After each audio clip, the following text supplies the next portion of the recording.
师兄师姐，就是解请起，情急。请合掌。愿消三障诸烦恼，愿得智慧真明了。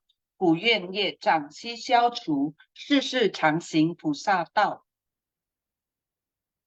全体净师弟子，诚愿上人法体安康，法轮常转，常住世间，无量寿福。向佛菩萨及上人行三问讯礼。问讯，再问讯，三问讯。阿弥陀佛，师兄师姐，请坐。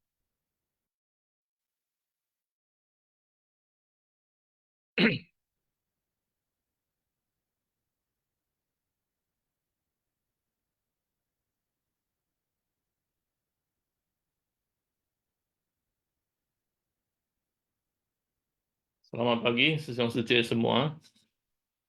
Kanan sang开示. Terima kasih kanan kepada tim Shinfa Siang yang telah mempersiapkan materi untuk Shinfa Siang pada pagi hari ini. Ya, pagi hari ini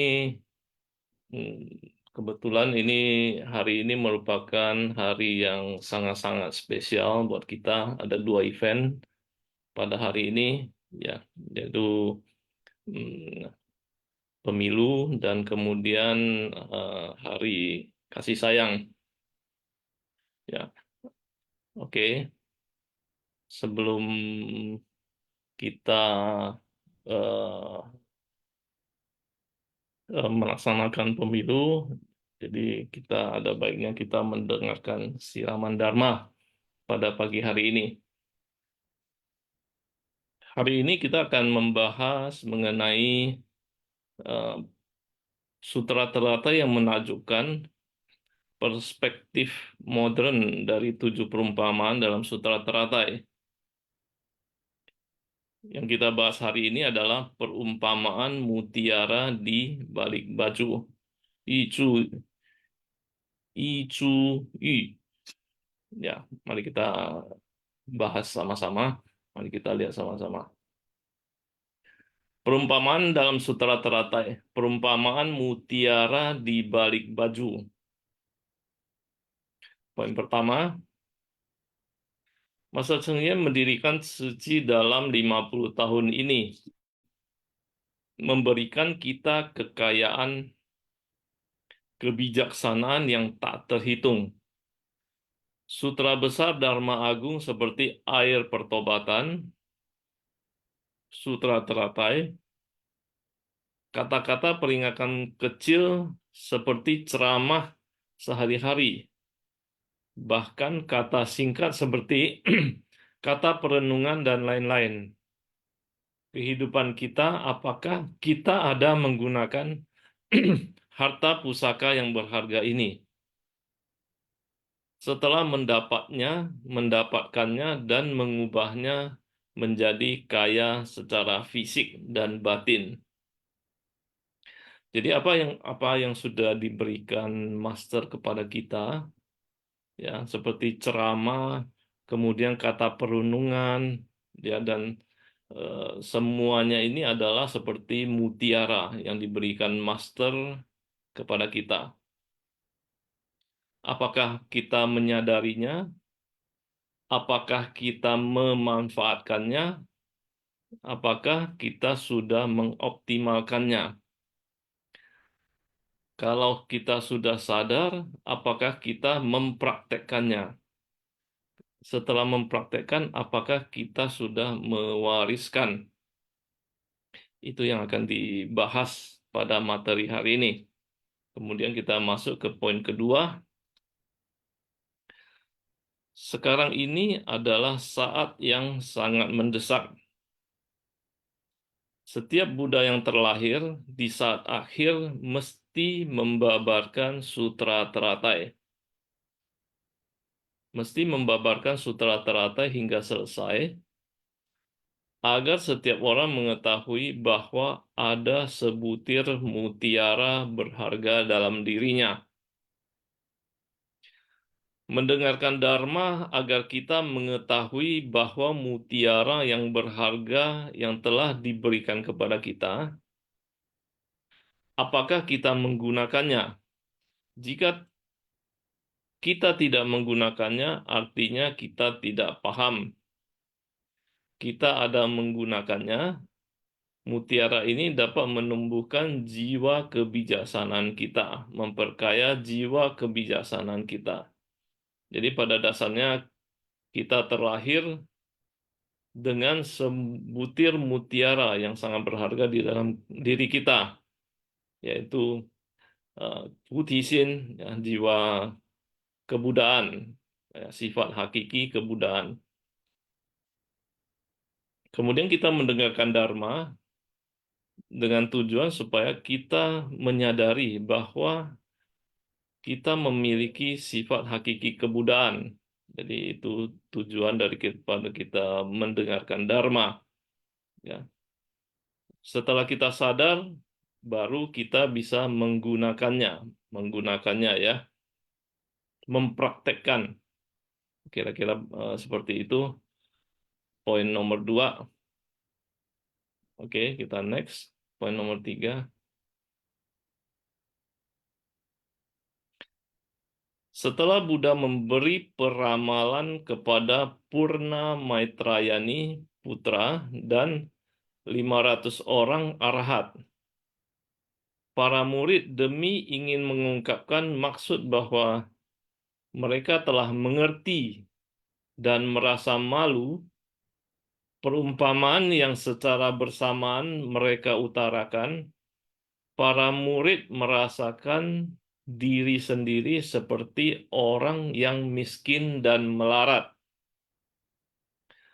Dengan menjadikan Buddha sebagai kerabat yang kaya, berlimpah, bahkan Dharma yang menakjubkan, bahwa semua orang bisa mencapai kebudaan. Ini adalah mutiara berharga yang dikatakan di balik baju. Jadi memang murid Buddha ini berasal dari banyak latar belakang yang berbeda. Ya. Jadi kaya di sini bukan berarti kaya secara materi ya. Dan walaupun mereka kaya secara materi, mereka pada dasarnya tidak sadar bahwa mereka memiliki hakiki kebudaan. Jadi ini yang dimaksud dengan mereka merasa malu dan merasakan diri seperti orang yang miskin dan melarat. Ya, artinya mereka tidak menyadari bahwa em, mereka memiliki hakiki kebudaan. Jadi Dharma ini menyadarkan mereka ya bahwa pada dasarnya mereka memiliki hakiki kebudaan yang belum dibangkitkan. Kira-kira maksudnya seperti itu ya yang saya pahami. Kemudian nomor 4, sebenarnya Sang Buddha ajarkan kepada kita adalah Dharma kendaraan besar. Sama seperti memberikan kepada kita sebutir mutiara mani dan kita tidak mengerti untuk menggunakannya.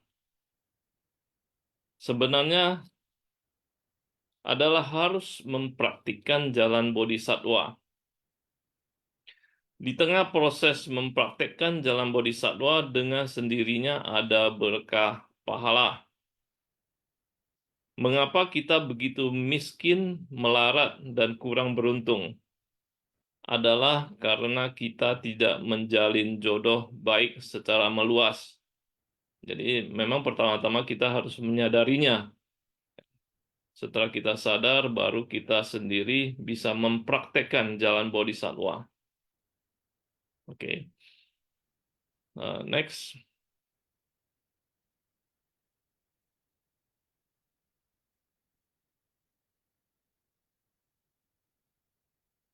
Kita masuk ke poin berikutnya.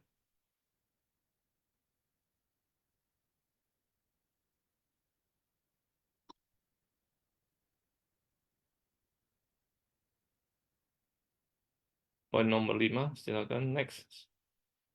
Ya. Sebenarnya setiap orang memiliki sifat kebudaan yang seperti ini. Hati yang tersadarkan, hati body, Buddhism.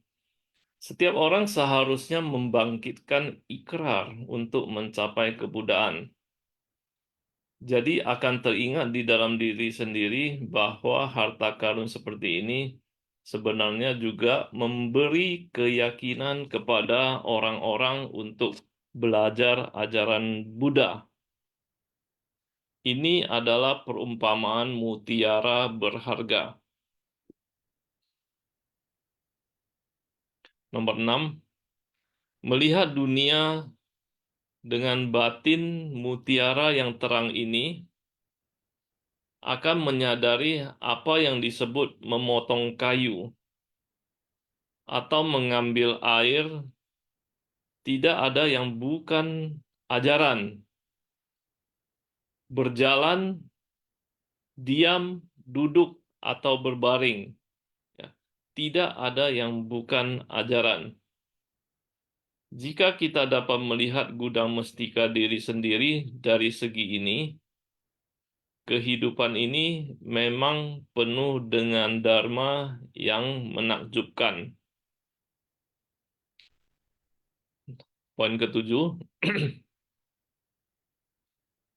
pandemi COVID kali ini, kita sangat berharap adanya obat yang manjur. Tapi jangan lupa, vaksin hanyalah sesuatu agar sistem imunitas kita dapat membedakan bentuk virus COVID. Yang benar-benar bisa melawan virus itu adalah daya imunitas kita. Kembali lagi ke gudang mestika kita sendiri. Maka kita lihat seluruh dunia ini, masalah kita yang paling berat tetap harus mulai dari gudang mestika diri sendiri. Nah, jadi memang vaksin itu bukan sebuah obat ya, sama seperti antibiotik ya. Yang paling penting sebenarnya bukan obat itu sendiri, tetapi bagaimana membangkitkan imunitas ya, bagaimana membangkitkan antibodi yang ada di dalam tubuh kita sendiri. Nah, itu yang jauh lebih penting. Ya. Next, poin nomor 8. Di saat keadaan yang kacau balau seperti ini, jalan satu-satunya adalah harus segera bertobat secara besar-besaran. Bodhisattva sekalian, sifat hakiki kita adalah cemerlang, sempurna secara alami. Semua orang memiliki mutiara berharga ini. Mutiara yang cemerlang, sifat hakiki yang benar-benar cemerlang dan jernih, yang dapat menerangi alam semesta. Nomor 9, poin nomor 9. Setiap orang memiliki ikatan jodoh dengan Sang Buddha. Telah mendengar tentang ajaran Bodhisattva yang begitu berharga. Tetapi sekarang kita telah lama lupa, sehingga mengemis dengan membawa mutiara dalam 6 alam kelahiran hidup, melarat, dan miskin. Kita telah mendengarkan begitu banyak dharma. Semua yang sudah kita lihat, kegelapan batin para makhluk adalah jalan bodi kita. Jalan bodi bagi para praktisi. Kita seharusnya menjadikan penderitaan di dunia ini sebagai ladang pelatihan bagi para bodhisattva. Ya, jadi memang penderitaan di dunia ini ya kita sebut sebagai ladang berkah. Ladang berkah ini adalah kesempatan buat kita ya untuk mempraktekkan sifat kebudaan dalam sifat hakiki kebudaan dalam diri kita yang diumpamakan sebagai mutiara di sini. Jadi memang kesempatan itu kita harus genggam ya sebaik-baiknya. Ya, oke. Kemudian ya poin berikutnya, poin 11. Selama kita bersedia untuk bersumbangsi, sebenarnya pahala kebajikan kita ternyata bisa juga terakumulasi sangat banyak. Ketika benih sebab dan kondisi pendukung matang, kita bisa menghayati sepenuhnya semua prinsip kebenaran. Ternyata kita adalah orang kaya yang memiliki harta benda. Jadi hendaknya masuk ke kerumunan orang banyak untuk mengakumulasi harta dharma dari pahala kebajikan. Jadi tidak hanya semata-mata kaya secara materi, nah, kita juga harus kaya secara batin ya, itu yang jauh lebih penting. Poin nomor 12, kita setiap orang di mata master seperti orang yang tidak mengerti permasalahan. Kita tidak tahu diri kita sendiri begitu miskin. Kita masih memamerkan di depan master, ya, bisnis kita seberapa besar. Ya. Master perlahan-lahan mendekati kita. Setelah kita masuk ke dalam, menemukan ada bodhisatwa pelestarian lingkungan, ada bodhisatwa akar rumput, ada dokter. Ya, ini adalah perumpamaan tanaman obat. Ya, yaitu ada rumput besar, ada rumput kecil. Ya. Master ingin mencakup keseluruhan 3 jenis kapasitas. Ini adalah master memandang semua dengan setara.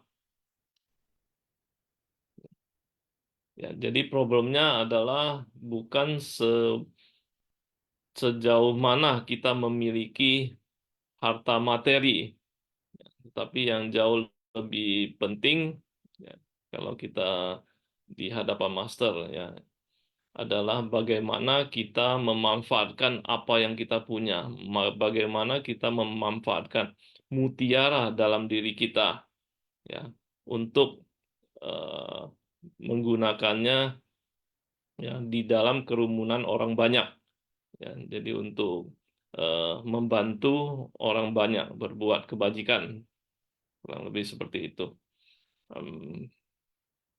Next, poin nomor 13. Master membimbing orang ke jalan bodhisatwa menggunakan 4 misi utama suci dan 8 jejak dharma sebagai metode untuk mengamalkan prinsip dan pemikiran dari sutra. Namun sangat berharap semua orang bisa menjalankan suci baru bisa menyadari kebenaran sejati Buddha Dharma. Ya. Dengan 4 misi utama suci dan 8 jejak dharma, ya, Master sudah menunjukkan arah kepada kita, menunjukkan arah jalan bodhisatwa.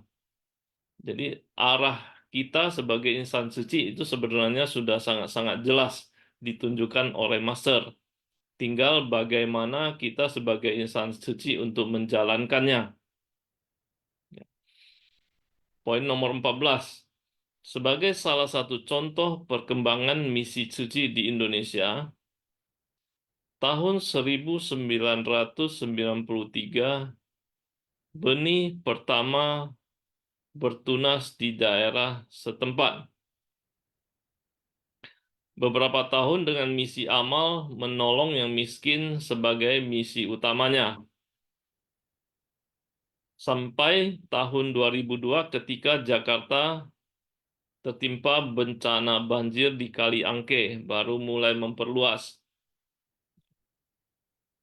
Seperti kita ketahui, perkembangan misi suci di Indonesia dimulai eh, pada waktu itu sekelompok istri pengusaha Taiwan yang ada di Indonesia, ya, Suci Liu Sumei dan teman-temannya waktu itu kalau saya nggak salah itu pertama kali mengadakan baksos, ya, baksos TBC, ya, di daerah eh, Tangerang, ya, daerah tengah, daerah Tangerang, daerah Banten, ya. Nah, itu awal mulanya em, perkembangan misi suci di Indonesia. Kemudian em, setelah itu mulai berkembang, ya, pada saat salah satunya yaitu pada tahun 2002 bencana banjir di Kali Angke. Kemudian poin nomor 15, tahun 1998 saat terjadi kekacauan akibat tragedi anti Tionghoa. Ya, Insan suci Indonesia tidak tahu harus berbuat apa. Lalu kembali lagi ke Taiwan, mencari arahan dan nasihat. Master mengingatkan kepada setiap orang hanya dengan cinta kasih, barulah kita menghapus kebencian dan dendam, serta menyembuhkan bekas luka. Relawan pun mempraktikkan yang diajarkan dan berkomunikasi dengan pemerintah. Kemudian mulai melakukan pembagian bahan sembako dan pengobatan gratis. Di sini sebenarnya kita bisa lihat perbedaan antara kekerasan dibalas dengan kekerasan atau kekerasan dibalas dengan cinta kasih. Kita bisa lihat di daerah em, Timur Tengah, ya, di sana peperangan sampai hari ini masih berlangsung. Nah, itu adalah contoh di mana kekerasan dengan dibalas dengan kekerasan dan sepertinya tidak menunjukkan tanda-tanda bahwa peperangan itu akan berakhir sampai sekarang. Ya, beda dengan di tempat kita, ya, di mana kekerasan, ya, Master memberi arahan bahwa kebencian dan dendam hanya bisa disembuhkan, ya, dengan mempraktekkan ajaran cinta kasih. Dan terbukti, ya, kita cukup beruntung bahwa mutiara yang diberikan oleh Master kepada insan suci di Indonesia sudah bisa kita lakukan dengan baik, ya, sehingga sampai hari ini kita bisa hidup secara aman dan tentram di Indonesia. Nah, kanan. Oke, dan lanjut ke poin berikutnya, poin nomor 16. Tahun 2002, Jantung Hitam Jakarta.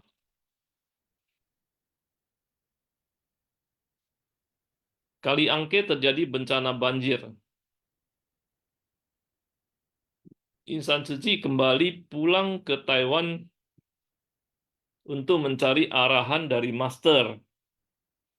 Lalu kembali dan mulai melakukan 5P, yaitu penyedotan air, pembersihan sampah, penyemprotan hama, pengobatan, dan pembangunan perumahan. Ada perumahan cinta kasih yang menampung 1.700-an keluarga. Setelah itu juga membangun sekolah baru dan klinik kesehatan, mendirikan depo daur ulang. Semua ini telah merubah kehidupan warga Kali Angke. Dan ini saya rasa ini juga menjadi tonggak ya, tonggak dimulainya em, banyak misi ya, seperti kita lihat di sini ada pembangunan sekolah, kemudian klinik kesehatan yang sekarang menjadi rumah sakit Cinta Kasih, ya, kemudian juga ada depo daur ulang. Jadi semua misi lengkap ya dengan adanya ladang berkah ini, ya, ladang berkah Kali Angke. Poin nomor 17, dengan sejarah bantuan internasional kita, kisah Kali Angke Indonesia boleh dikatakan adalah kasus yang sangat-sangat berhasil. Ya, sangat-sangat berhasil. Sudah mendapatkan pengakuan dari Presiden Indonesia, bahkan bahkan mendapatkan pengakuan dari PBB. Selain stasiun Thai TV, berikrar membangun rumah sakit suci. 4 misi utama, 8 jejak Dharma yang benar-benar terrealisasikan di luar Taiwan adalah Indonesia. Ya, oke, next. Poin nomor 18. Insan Suci Indonesia mulai dari tahun 1994 mendapatkan mutiara berharga dan dharma menakjubkan dari jalan Bodhisatwa suci. Setiap kali tidak mendapatkan cara untuk menggunakannya, akan pulang dan meminta petunjuk dari master. Dan setiap kali hasil dari mengamalkan sesuai yang diajarkan, membuat pemerintah dan rakyat di Indonesia semuanya mendapatkan perubahan besar dalam kehidupannya seperti anak miskin dalam perumpamaan mutiara di balik baju. Jadi ini memang merupakan contoh yang sangat sangat menakjubkan ya, contoh yang sangat luar biasa dari perumpamaan mutiara di balik baju. Jadi insan suci di Indonesia cukup berhasil ya dalam mengoptimalkan ya, mutiara yang sudah diberikan oleh master ya untuk melakukan kegiatan di Indonesia untuk melakukan em, em, eh, untuk turun ya untuk turun ke kerumunan orang banyak dalam mengatasi bencana yang ada di Indonesia. Poin nomor 19, Buddha hanya mengajarkan kita cara. Jadi ajaran sejati berada pada diri kita sendiri, bukan memohon dari tempat lain. Kita sendiri harus membuktikannya. Diri sendiri tersadarkan supaya bisa memiliki kondisi yang sama dengan Buddha. Harta kekayaan dalam batin sendiri tidak perlu bergantung kepada orang lain. Masih bisa membantu yang lain. Kita sekarang sudah berjalan di jalan yang agung, sehingga bukan hanya diri sendiri yang tersadarkan, masih harus menyadarkan orang lain, sehingga praktik pencerahan menjadi sempurna, sehingga setiap orang harus bersungguh hati menekuni. Di sini saya menggarisbawahi kalimat ini. Harta kekayaan dalam batin sendiri tidak perlu bergantung kepada orang lain, yang tidak perlu bergantung kepada orang lain. Jadi sebenarnya kita sendiri yang menjalankan ya, kita sendiri yang mempraktekkan ajaran Buddha ya jadi kita tidak harus bergantung kepada orang lain. Ya. Ini dalam arti kalau kita berkegiatan memang kita melakukannya secara bersama-sama ya, artinya berkelompok. Kita harus bekerja sama. Tapi pada dasarnya memang kita sendiri ya yang harus membangkitkan ya, membangkitkan hakikat kebudahan dalam diri kita ya. Jadi itu semuanya tergantung dari diri kita sendiri ya, bukan tergantung dari orang lain. Ya, jadi kita tidak harus selalu membandingkan dengan orang lain, ya itu yang jauh lebih penting.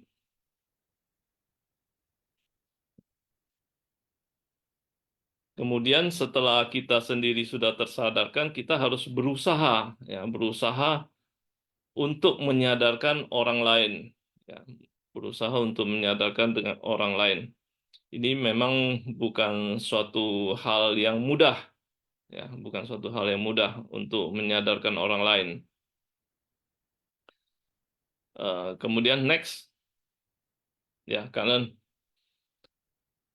saya punya pengalaman ketika saya mencoba waktu pembekaan akhir tahun kemarin. Saya punya beberapa saudara sepupu yang mungkin usianya sudah di atas 50 something lah ya. Jadi juga memang sudah pensiun dan mereka sehari-hari juga sudah artinya tidak punya banyak kegiatan ya, tidak punya banyak kegiatan dan mereka biasanya ya kumpul-kumpul di mall ya, eh, hari-harinya ya dilewatkan begitu saja sih. Dan pada waktu pemberkahan akhir tahun, saya coba mengundang mereka ya, saya coba mengundang mereka. Jadi mungkin itu salah satu salah satu usaha saya untuk untuk memperkenalkan ya lebih dalam mengenai suci kepada mereka. Tapi memang ya tidak segampang itu ya, tidak segampang itu. Jadi hanya untuk mengundang datang untuk mengikuti pembekaan akhir tahun itu pun eh, tidak berhasil ya, tidak berhasil ya. Pada akhirnya mereka tidak datang. eh Ya, tapi memang begitulah ya, tidak gampang untuk menyadarkan orang lain ya bahwa di dalam diri mereka itu punya hakiki kebudayaan ya. Tapi ya memang segala sesuatunya kita harus mulai dari diri kita sendiri. Oke, mungkin dari Sesyong Suce ya punya pengalaman nanti mungkin bisa sharing di sini. Pertama-tama kami persilakan Suce Vivi Liang, silakan. Selamat pagi Suce.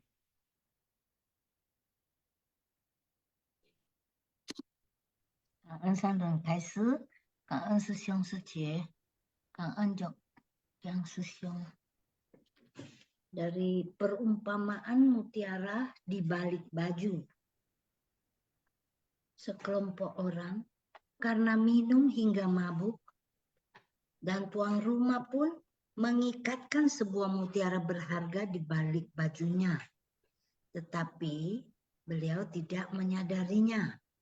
Akhirnya berkelana di luar dalam waktu yang sangat lama, tidak mengetahui di badannya itu terdapat mutiara berharga. Seumur hidup miskin dan melarat.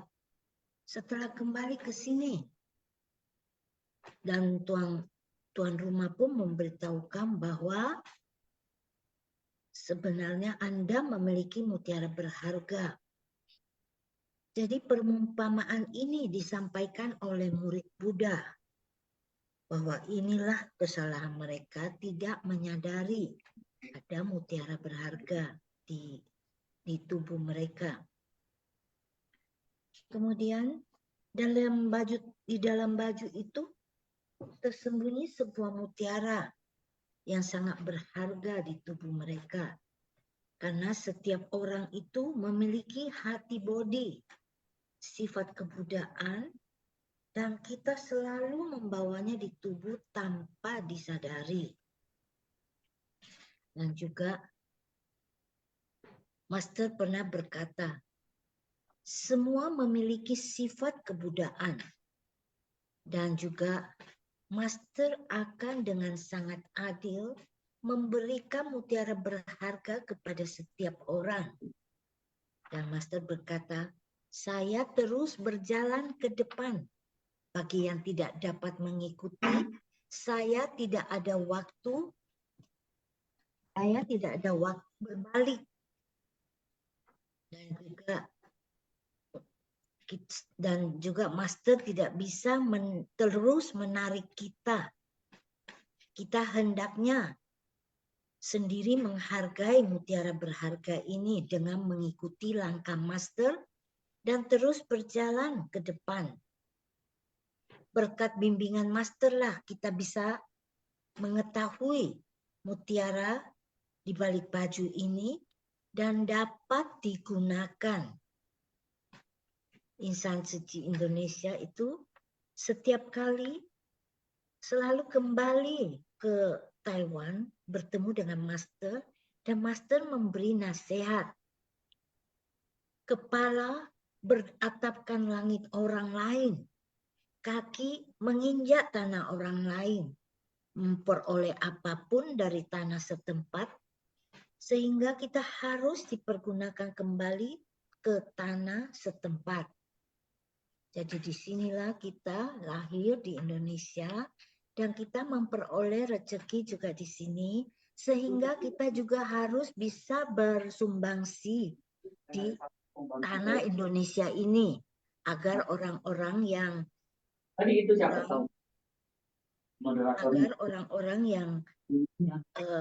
dalam penderitaan itu bisa segera terbantukan dan bisa menghilangkan penderitaan mereka. Jadi di sini juga dikatakan bahwa dengan cinta kasih dunia bisa aman dan tentram dan juga bisa menyembuhkan bekas luka dan bisa mendatangkan kedamaian di dalam negeri.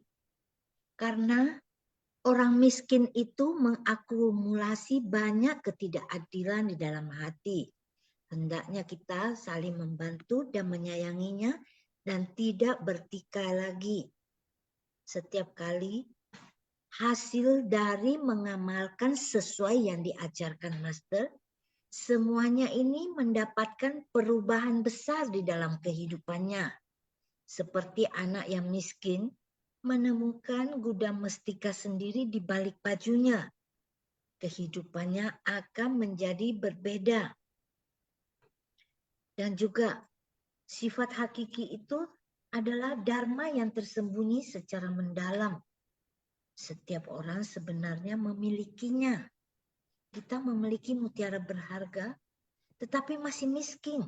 Karena kita belum membuktikannya sendiri. Belum tersadarkan. Ajaran sejati itu berada pada diri sendiri. Jadi kita bukan memohon dari tempat lain. Harta kekayaan di dalam batin sendiri ini juga tidak perlu bergantung pada orang lain. Dan jika kita sudah berjalan di jalan agung, kita bisa menyadarkan diri sendiri dan orang lain. Sehingga praktik pencerahan menjadi sempurna. Dan juga dharma itu diterapkan di dalam kehidupan di tengah orang banyak dan bisa menyadarkan para makhluk. Kita menggunakan mutiara berharga yang diberikan dan ini dapat menumbuhkan jiwa kebijaksanaan kita.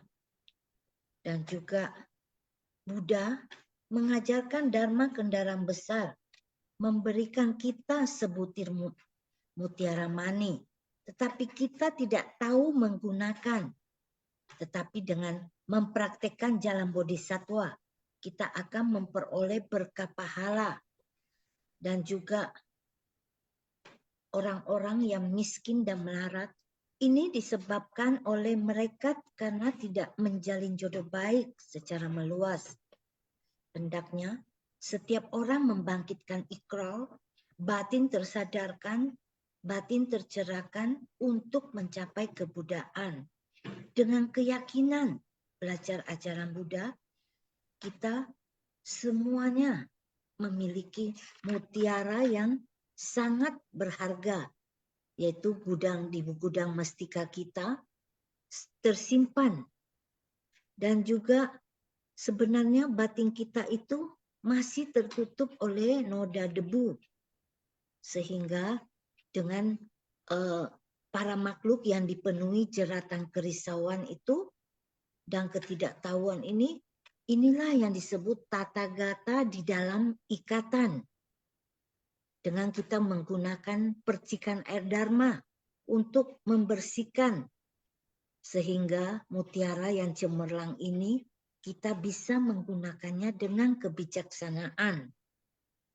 Jika kita menjalani hidup dengan pengetahuan saja, akan sering terjadi perselisihan dan akan timbul ketamakan, kebencian, kebodohan, kesombongan, dan keraguan. Kita harus segera tersadarkan, bertobat, tidak berkelana di 3 kelompok alam lagi.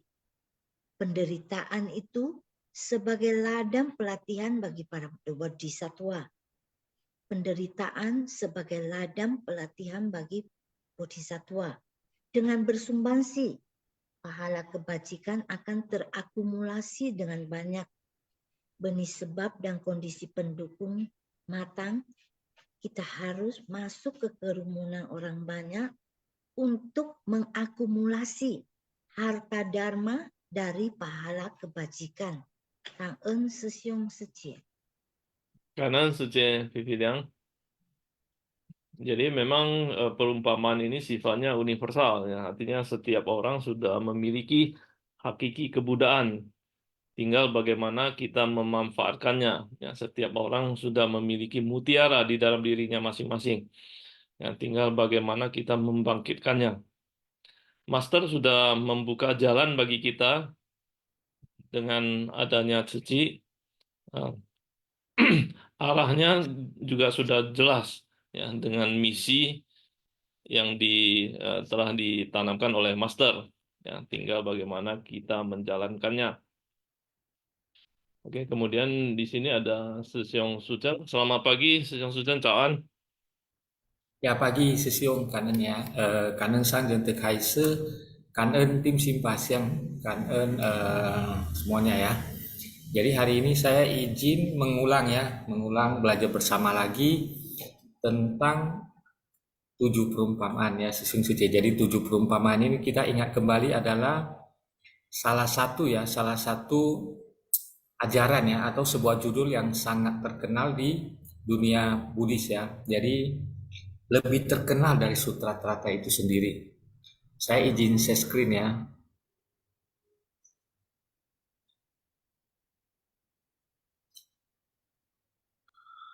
Nah, Susyung Suci, saya kembali dengan slide ini ya.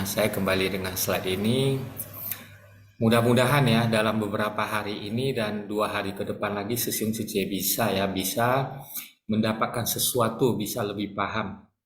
Tadi saya berpikir ya, terutama untuk Susyung Suci komite, ya makanya diharapkan calon komite harus mendengar Dharma. Nah pada bab ke-8 ya, sekarang hari ini kita di bab ke-8 sebenarnya ya, yaitu 500 murid menerima peramalan. Jadi 500 murid menerima peramalan ini mereka menyampaikan sebuah perumpamaan yaitu mutiara di balik baju. Ada kemiripan ya mutiara di balik baju ini dengan perumpamaan anak malang atau anak miskin, yaitu disampaikan oleh para murid. Jadi disampaikan oleh para murid ini ada beberapa makna penting ya. Nanti kita bahas ya. Saya yang paling penting apa yang saya rasakan ingin saya sampaikan adalah bahwasanya kita sudah punya mutiara, tetapi kita tidak sadar karena apa? Karena kita mabuk ya. Ini diumpamakan orang mabuk. Nah, kata diumpamakan adalah mengambil sebuah contoh. Ya, sebuah contoh itu dalam sebuah cerita. Jadi Sesiung Suci juga bisa mengaplikasi, menerapkannya ketika menyampaikan kepada orang lain ya. Hari ini saya mengambil sebuah contoh seperti demikian. Banyak orang saya lihat kadang-kadang ini namanya kalau sudah komite ya, itu benar-benar murid master. Nah, ketika menjadi murid master tidak mendengar dharma ya, 2 hari ini saya berpikir tentang sesuatu. Bagaimana kalau kita menjadi seorang guru, murid kita tidak mendengar dharma ya. Nah, ini mutiara di balik baju. Sebenarnya master sudah memberikan kita seperti mutiara di balik baju ini ya, seperti Sang Buddha sudah memberikan murid-muridnya ajaran ya. Nah, seperti orang mabuk tadi sudah diberikan mutiara oleh temannya. Perumpamaan ini memberitahukan kita mulai dari anak-anak yang berada di rumah terbakar, kita bagaikan anak miskin, kita bagaikan tanaman ya, bagaikan tanaman. Yang paling parah adalah tanaman rumput. Kemudian kita bagaikan orang yang harus dibimbing ya dari kota gaib ke kota gaib. Nah, hari ini kita diibaratkan orang mabuk ya. Belum ada perubahan ya Sesiung Suci, makin lama makin parah. Kita diibaratkan orang mabuk ini. Nah, kembali lagi tadi ya.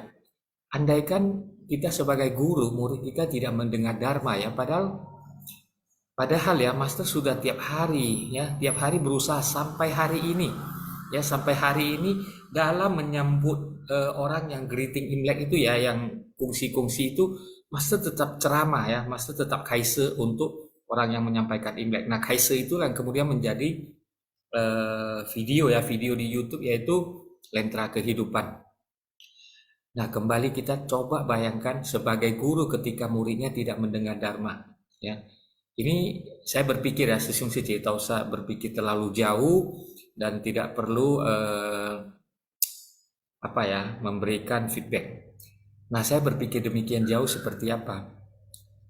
Banyak orang saya lihat, saya pelan-pelan ngomongnya ya dari tadi ya, banyak orang saya lihat terutama komite tidak suka mendengar dharma. Kemudian mungkin kalau menonton Lentera Kehidupan hanya ketika, ini ada gambar kita, ada kegiatan kita ya.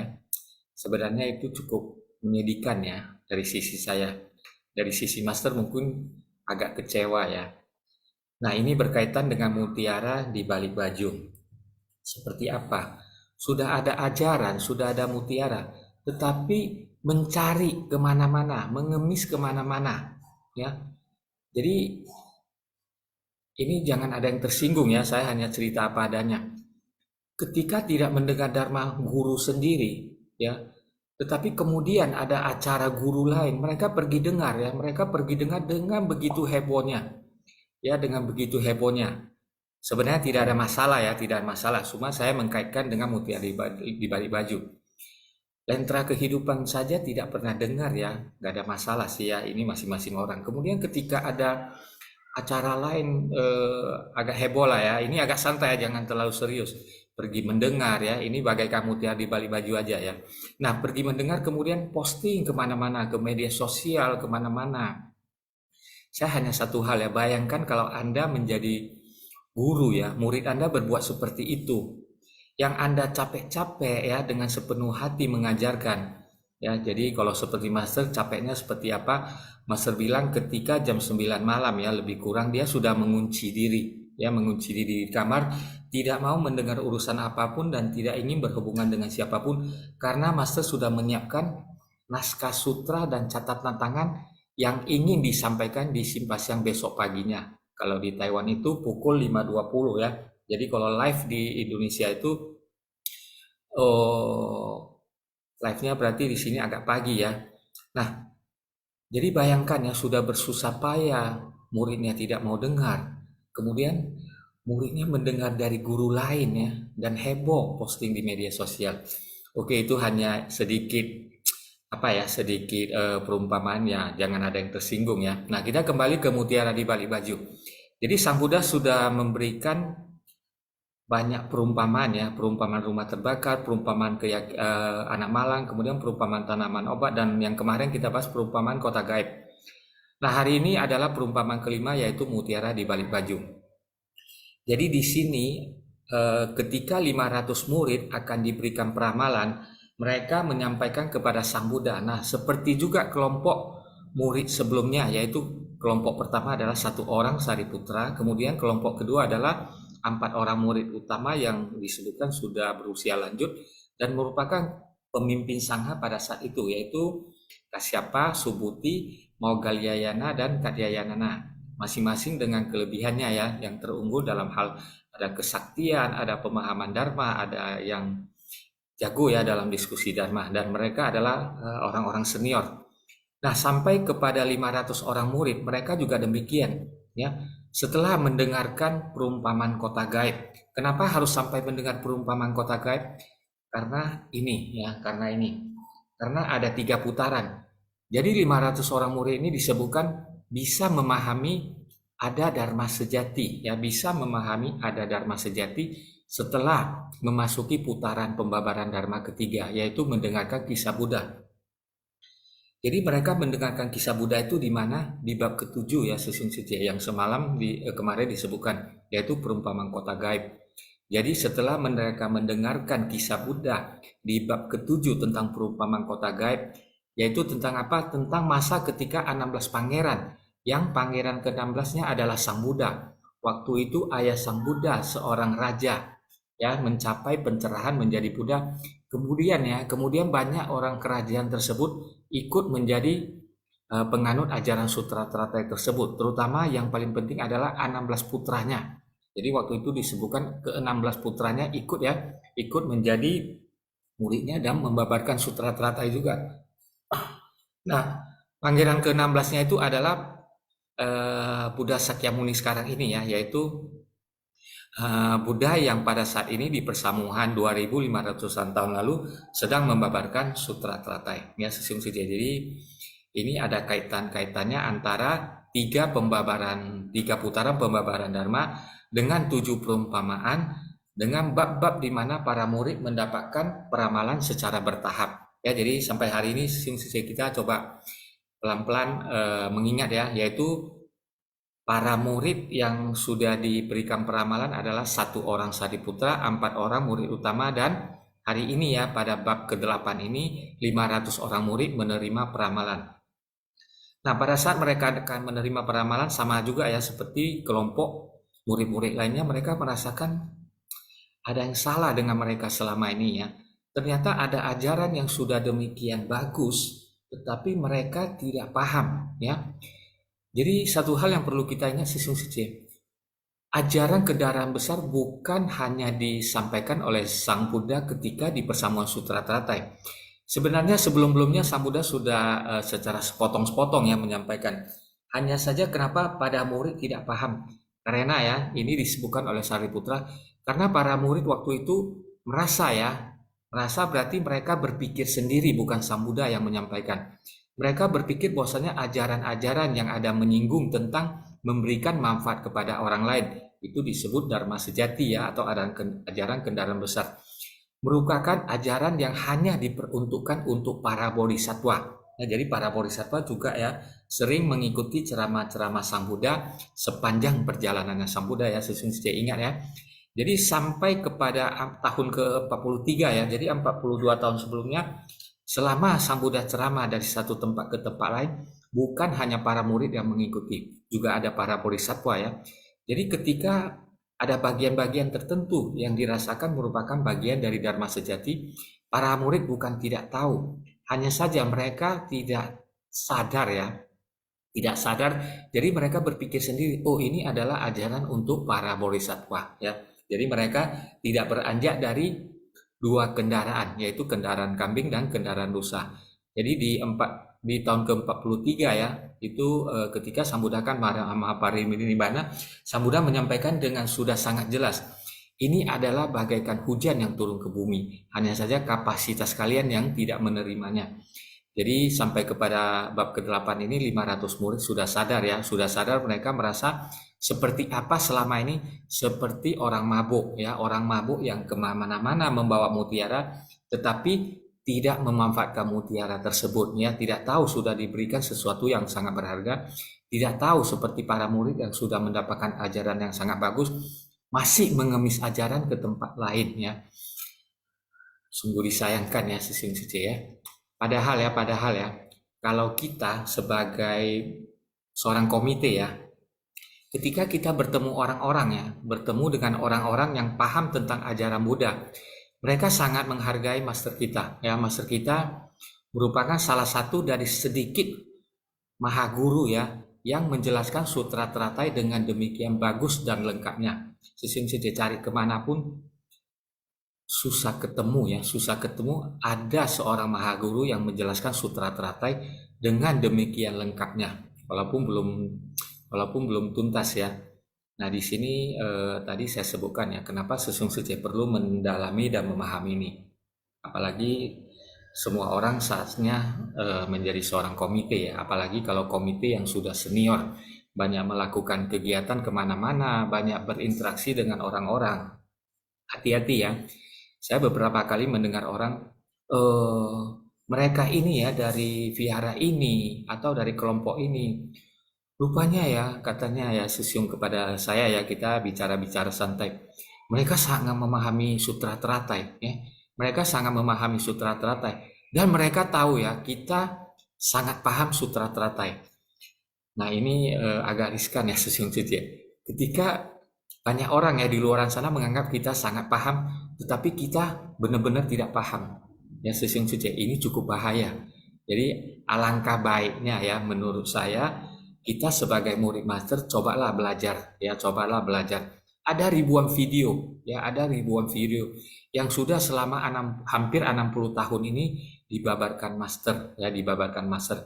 Kalau dihitung dengan yang belum divideokan, yang ketika belum ada ITV, dulu dikasetkan orang ya, kaset-kaset itu sekarang pun udah susah dicari ya, kebanyakan sudah rusak kata master.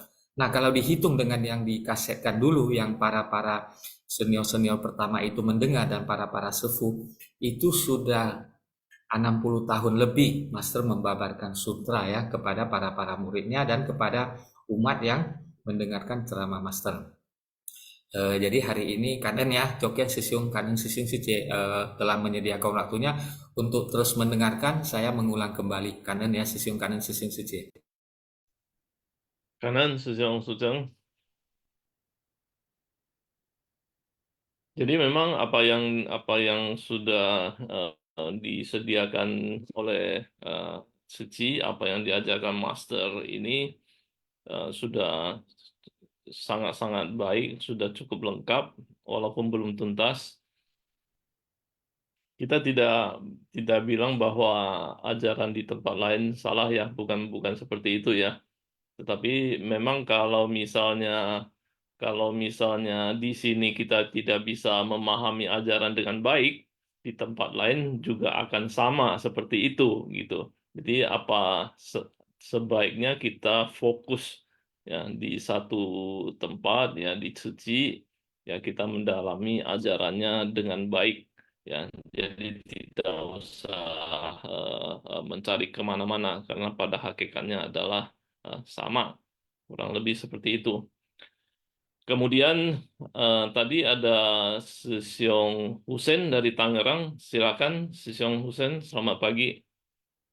Selamat pagi Kang En, Sangren ya, Master ajaran Buddha, Master.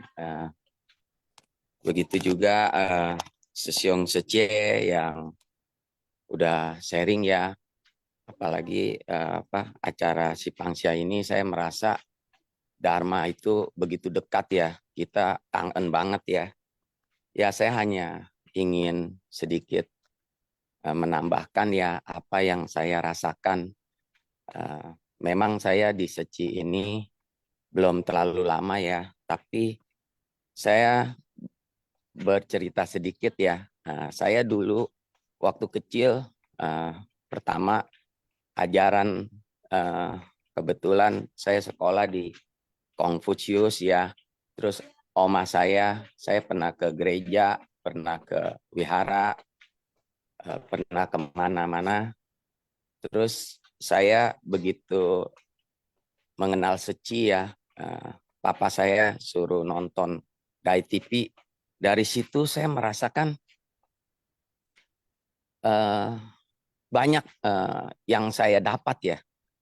Entah itu ilmu pengetahuan yang saya dapat itu dari ceramah master, dari film, terus kisah-kisah nyata, terus sampai terakhir dari Sesiong Sece yang udah komite ya. Terus saya ikut persamuan di situ, aduh benar-benar saya terharu ya. Itu saya tersadarkan bahwa kita tuh harus genggam erat-erat ya, karena ini saya merasakan banyak kekuatan besar gitu. Saya merasa Seci ini kayak satu perahu di persamuan itu ya. Perahu ini ingin mengajak kita berlayar untuk ke tempat pulau gaib ya, yang pulau kesadaran ya, pulau kebahagiaan ya, di mana bisa melepas segala kemelekatan ya, membawa kita lebih gimana ya, lebih bersemangat, terus bahagialah. Jadi saya pernah satu ketika ada timbul keserakahan ataupun timbul ego ataupun timbul kesombongan, tapi saya bingung ya, setiap kali ada timbul itu saya lihat juga ada orang lain Sesiong Secie yang ada timbul itu biasanya tiba-tiba dia mental dengan sendirinya gitu. Saya merasakan sendiri gitu, mental dengan sendirinya, tapi tiba-tiba ada Sesiong Secie ya, maksudnya ingetin lagi gitu loh. Nah, sama seperti yang yang Sesiong Secie ada kesaksian gitu ya. Pada akhirnya tersadarkan lagi.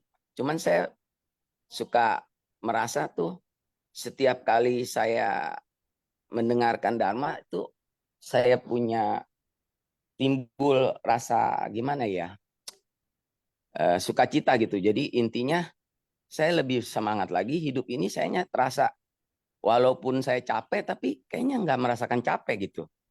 Terus udah gitu lebih bisa bersosialisasi ke masyarakat gitu.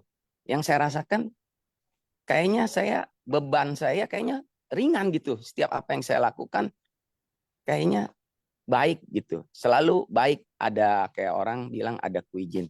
Ada sesekali ya, saya kan suka diajak temen ya ke peramal ya, orang kuamia apa gitu. Tapi saya rasakan begitu saya dengar Dharma apa ya, yang saya rasakan sendiri, semuanya itu yaitu tadi kita punya pandangan pola pikir itu, kalau kita selalu positif, apa semua ada dan tiada itu semua ada di diri kita sih. Jadi makanya saya kangen banget ya, maksudnya terus maksudnya selalu ikut ceramah Dharma Sutra ini. Bagi saya yang saya rasakan untuk orang tua, keluarga, saudara itu rasanya ringan dan selalu berpegang erat terus di perahu. Kadang kala saya introspeksi diri, kadang atau apa gitu, tapi tersadarkan lagi, cepat pegang lagi gitu. Itu aja sih, Kang En. Kang En, Sesiong Hussein, kami semua ya sangat bersuka cita lah dengan apa yang telah dirasakan oleh Sesiong Hussein. Dan tentunya kita semua juga merasakan hal yang sama. Demikian juga saya pribadi ya. Saya pribadi memang saya terlahir sebagai Buddha, sebagai seorang Buddhis, ya. Tapi terus terang Buddha saya Buddha KTP dari dulu, jadi tidak ada jarang ke wihara, ya. Sekolahnya juga bukan sekolah Buddhis, ya. sekolahnya juga bukan sekolah Buddhis, jadi memang pemahaman Dharma saya sangat-sangat minim. Ya, ketika ditawarkan menjadi moderator, terus terang tujuan saya bukan untuk sharing Dharma lebih banyak kepada Sesiong Sece. Tujuannya bukan itu sebenarnya, karena pengetahuan Dharma saya terus terang sangat-sangat minim. Justru tujuan saya menjadi moderator adalah supaya saya bisa belajar lebih banyak. Ya, saya bisa lebih memahami mengenai Dharma yang sebelumnya eh, terus terang pengetahuan saya mengenai Dharma ini boleh dibilang minim, bahkan boleh dibilang ya nol lah, seperti itu. Jadi kanen saya sudah diberi kesempatan ya untuk belajar lebih banyak ya. Kemudian di sini ada Sece Linde apa Sece Yohanes dulu nih. Ya. Oke, lady first. Sece Linde, silakan Sece Linde. Pagi ya Kak Ơn. Lagi kanan Sece Linde. Yang Sesiong. Sesiong ini Jangka Wijaya mau duluan pun boleh. Nggak apa-apa, Sece. Sama aja. Sece Oke. Linde dulu boleh. Lady Ya, first, monggo Ibu Cici. saya izin yang Sesiong Jangka Wijaya ya. OK，感恩哈，感恩两位师兄，感恩上人开示。Pagi semua 师兄自己，上人新年快乐，法体安康，平安喜乐。Hari ini tentang sebenarnya saya terakhir seorang Buddhis juga ya. Saya sangat kaen. Memang dari dulu-dulu ya, pernah saya mendengar dari orang tua saya, Jusien yang omong Jusien, pernah menyampaikan bahwa kita ini semua tidak boleh menggantikan agama. Tentu saja saya pun tidak bilang agama lain tidak bagus ya, sama-sama juga bagus ya. Mereka juga menunjukkan suatu jalan kebenaran juga. Terus memang saya dulu pun KTP Buddha juga ya tidak mengerti. Cuman menangnya itu saya suka ke wihara. Tapi suatu saat ya saya merasa saya bisa juga merasa ya kenapa ketika saya mendapatkan kerja itu dekat dengan di wihara. Tapi saya karena kerja jadi saya fokus di kerja ya, jadi jarang juga ke wihara. Tapi kenapa waktu tidak mempunyai pekerjaan saya lebih sering-sering ke wihara. Jadi saya agak merasa nautin ya, kenapa bisa demikian ya. Terus Jokyang Sesiong pengetahuan saya pun Dharma pun sangat minim ya, tidak begitu dalam juga. Terus saya merasa mendengar dari KN yang Sesiong yang sharing ya, bahwa saja Dharma bisa kita mendengar ya, tapi merasanya kita ini sudah ada guru master ya. Master saya merasa dia sangat singkuh ya, tidak gampang loh, tidak gampang ya untuk membabarkan Dharma. Saya dirinya merasa sangat kaen ya sama master ya. Master orangnya sangat cubi ya, Dharmanya pun begitu cubi juga. Menyebarkan untuk mengajarkan jalan bodhisattva itu sangat tidak gampang. Ya, beda ya, saya merasa dirinya beda ya dengan bante-bante mereka yang di luar untuk menyebarkan Dharma ya. Mereka juga bisa ya menyebarkan Dharma ya, tapi mereka tidak begitu singkuh ya, tidak begitu lelah ya. Mungkin mereka perasaan saya tuh mereka tanggung jawabnya berbeda ya. Tapi tanggung jawab itu boleh dikatakan sama. Semuanya untuk demi semua para makhluk ya. Tapi perasaan saya itu saya merasa sudah ada jodoh di Ceci memang harus珍惜 ya. bukan maksudnya Zhenxi di Ciji ya. Yang lain juga kita ya kita Zhenxi juga.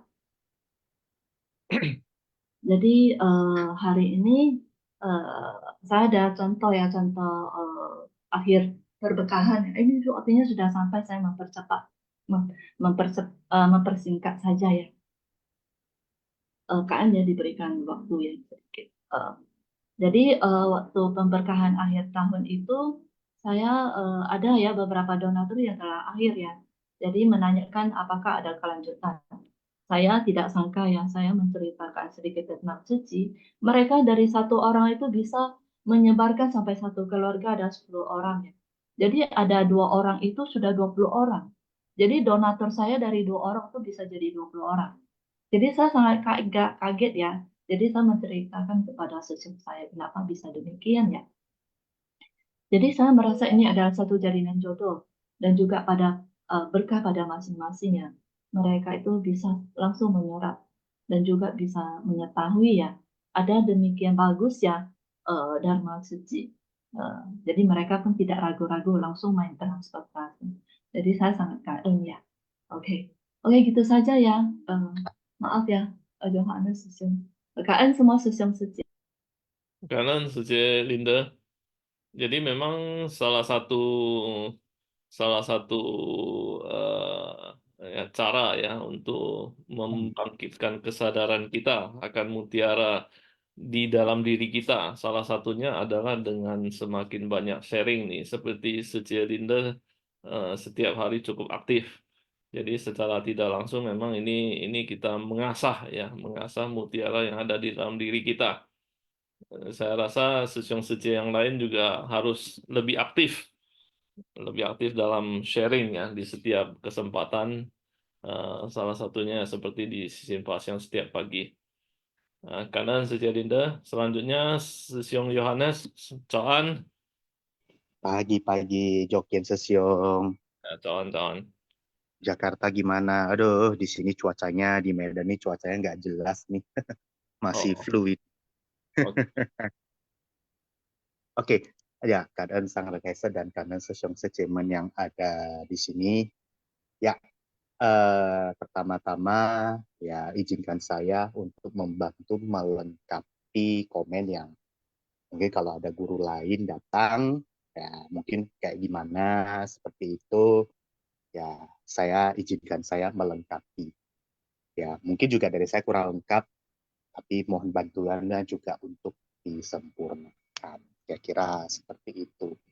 Nah sebelum saya sharing poin tentang itu saya mau sharing tentang diri saya dulu, pengalaman diri saya pas lagi di Medan.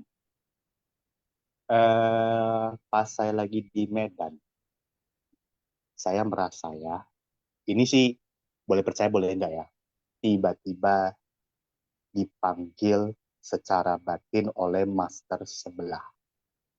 Anggap aja seperti itu, panggilan alamnya seperti itu, master sebelah. Yang punya vihara di Taiwan, di mana sebelum pas saya lagi masuk sesi, saya jujur aja, saya skeptis, cuma ngomong, vihara itu cuma liam tape cow. Ini murni ya. Vihara itu cuma liam tape cow. Cuma menganggap remeh seperti itu. Kira-kira. Akhirnya kemarin saya dipanggil. Dan begitu saya dipanggil juga, saya keliling vihara itu, ternyata bukan tape cow doang. Ternyata vihara tersebut, apa ya, ada buku kebaktian, yaitu buku kebaktian yang kita pakai di sesi pada saat Cek Capgo. Hampir sama. Apa itu? Sutra Teratai. Lalu saya search YouTube masternya. Search YouTube masternya hanya bahasannya itu adalah salah satunya ketemu adalah Sansechi Toping alias 37 faktor pencerahan. Artinya apa? Ditambah lagi pikiran saya kurang terbuka. Apa yang saya simpulkan terhadap vihara tersebut itu ada benar, tapi karena kegelapan batin saya menjadi salah. Bukan hanya sekedar capriccio. Dan masternya juga membabarkan dharma. Salah satunya Sanskrit Topping dan kemungkinan juga Miao Hualien Waching. Cuman karena cuma di Taiwan, cuma berkembangnya di Taiwan dan di Indonesia lagi sedang berkembang, ya sudahlah. Karena faktor bahasa, jadi ketidaktahuannya menimbulkan seperti itu. Dan dari kejadian itu menampar batin saya. Batin saya bagaimana? Hanya melihat secuil, dan itu meremehkan dan merendahkan. Dan itu merupakan salah satu karma buruk yang sangat luar biasa. Begitu juga dengan di Ceci juga. Mungkin orang luar yang menilai Ceci, sorry ya, Ceci cuma bakso doang, mana ada ceramah dharmanya. Ya, bisa saja orang berkata seperti itu, tapi kalau kita ikut kegiatan Ceci, udah jelas ya, Sinfasyang ya, menjelaskan atau membabarkan sutra teratai. Ya, dari kata cuma tapeco, cuma bakso, cuma apa. Ya, pemikiran dari orang-orang itu yang saya dapatkan itu sebenarnya sah-sah saja. Sah-sah saja ya, karena memang yang dilihatnya cuma secuil seperti itu. Tapi yang menjadi problem, disinilah membandingkan dan merendahkan yang tidak boleh. Kenapa? Ya, sekali lagi ya mungkin saya katakan bisa saja kita bersekolah sama guru dan kadang kita tanya ke guru yang kita ajarkan, misalkan guru Joken, misalkan Joken mengajar di kelas saya, misalkan adalah Sucung Sesyong mengajar di kelas lain, contoh ya, bisa saja Joken dengan ngomong, misalnya saya tanya, Joken Sesyong, kenal Sucung Sesyong nggak? Tahu nggak jawabannya apa? Jawabannya adalah, oh, dia teman kuliah saya. Gini, gini, gini, gitu-gitu. Dia tuh hebat. Seperti itu. Saya salut loh sama dia, belajar dari dia loh. Waktu saya kuliah, misalkan kuliah di sekolah keperguruan seperti itu. Karena dia yang bantu saya. Sementara saya merendahkan guru sebelah. Itu yang nggak boleh. Itu yang harus kita tekankan. Kita harus stay low profile seperti itu. Ya, oke lah, kita boleh bangga dengan Ceci, tapi ya jangan membandingkan dan sebaiknya jangan merendahkan guru lain karena bisa saja koneksinya begitu kuat seperti yang tadi itu hubungan antar guru. Guru sebelah aja menghormati guru kita, kok kita nggak menghormati guru sebelah? Ya jadi ya apalah ya, ini buat saya juga, hormatilah guru lain atau guru tetangga selayaknya guru kita sendiri. Itu pertama. Lalu yang kedua, bicara soal tentang fokus to our master, ini ada benarnya dan juga ingin saya sempurnakan dengan satu perumpamaan. Perumpamaan gak usah jauh-jauh lah. Misalkan saya skripsi dengan master saya lah ya. Ini contoh aja ya, perumpamaan master itu sebagai dosen pembimbing saya dalam skripsi lah, disertasi lah, atau tesis. Contohnya penelitiannya tentang, misalkan penelitiannya tentang vegetarian. Contoh ya. Tiba-tiba ada misalkan peneliti yang lebih senior yang datang ke Indonesia. Tiba-tiba guru pembimbing saya atau dosen pembimbing saya suruh, Dek, kamu ikut seminar yang dari profesor itu ya tentang vegetarian ya. Itu kan lagi skripsi kan gak ngapain, ikut ya. Kamu belajar dari situ. Ya sama, kayak misalkan ada master yang lain datang. Ya kita juga kadang sekali-sekali juga ikut belajar. Salah nggak ya? Jelas-jelas nggak salah. Seperti ibarat pertama. Ya, walaupun 2 jam atau 3 jam untuk bertukar ilmu, tapi setelah acara itu selesai, kita balik lagi bimbingan ke master yang sebelumnya, yang suruh saya, dan kita tetap hormati. Dari master sebelah itu, yang datang itu, mau dihormati ya? Dihormati, dan juga tetap berterima kasih. Jadi bisa dibilang laksana seperti kita lagi ngerjain skripsi atau penelitian. Kalau ada yang lebih pakar tentang penelitian tersebut, di mana kita lagi skripsi, nggak ada salah. Dan juga kadang bagus kalau untuk mempelajari dengan catatan 2 peraturan, kalau menurut saya. jangan membandingkan atau apalagi menjelekkan guru kamu. Yang kedua, stay low profile untuk dapetin ilmunya. Dan ketiga, kalau dalam skripsi, ya kita bikin skripsi yang bagus-bagus, tapi kalau dalam kalau dalam pelatihan diri kita, nurturinglah your mind sebagus mungkin. Kira-kira seperti itu ya. Ibarat kita bikin skripsi lah, skripsi penelitian lah, kira-kira seperti itulah ya. Karena jujur aja ya, pengalaman saya kadang bikin skripsi penelitian, bahkan dosen saya yang suruh untuk ikut seminar yang mungkin lebih pakar daripada dosen tersebut, ya gak ada salahnya untuk ikut, tapi hormatilah dosen pembimbing yang sekarang. Kira-kira seperti itu ya sepengalaman saya sewaktu saya kuliah. Kira-kira seperti itu. Semoga ini bisa menjadi hal yang bisa disempurnakan, yang menyempurnakan pernyataan dari Sucen Sesiong dan juga Jokin Sesiong mengenai belajar dari ya masa sebelah, ya itu sih gak ada salah, tapi itulah batin kita. Seperti itu ya. Kalau misalkan ada statement yang lebih sempurna atau apa, tolong ya dilengkapi ya. Karena ya, salam kebijaksanaan. Kanan Susyong Yohanes, saya rasa kita semua setuju ya. Jadi pada dasarnya memang master itu, guru ataupun dosen itu hanya sebagai pembimbing. Jadi apa yang kita lakukan itu semuanya adalah tergantung dari diri kita sendiri.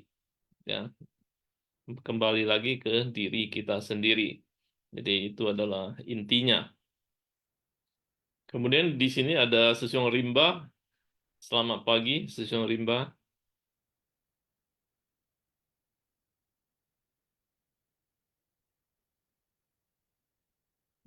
Di unmute Susyong Rimba. Belum unmute.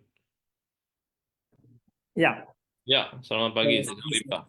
半夜，师兄师姐啊，感恩上人开示感恩tadi sudah saya dengar ya penjelasan Sucing Sesiong ya, sama Sucing Sesiong juga ada sharing ya. Memang saya merasa benar ya, Master sering selalu ulang-ulangi ya mencerita Dharma, seperti tidak pernah berhenti ya, karena itu pun belum tentu semua ya muridnya bisa meresap. Ya, sama seperti juga ya Sucing Sesiong berulang kali ya mau jelaskan itu yang setelah yang diulangi-ulangi itu ya, karena ada juga relawan baru masuk, nanti tengah-tengah masuk lagi yang baru masuk kan nggak ngerti, jadi diulang-ulangi itu supaya yang sudah dengar pun belum tentu bisa paham, jadi perlu diulangi ya. Itu kesempatan kita mengingatkan kembali ya, lebih detail ya, lebih bagus ya, supaya nanti kami menjelaskan ke teman, ke semuanya, supaya tidak salah. Jadi bab perumpamaannya ya sangat banyak ya. Jadi saya pernah dengar ya, yang sudah dengar Master cerita rumah kebakaran ya kan, ya tentang kenapa rumah kebakaran ada sediakan 3 kendaraan ya.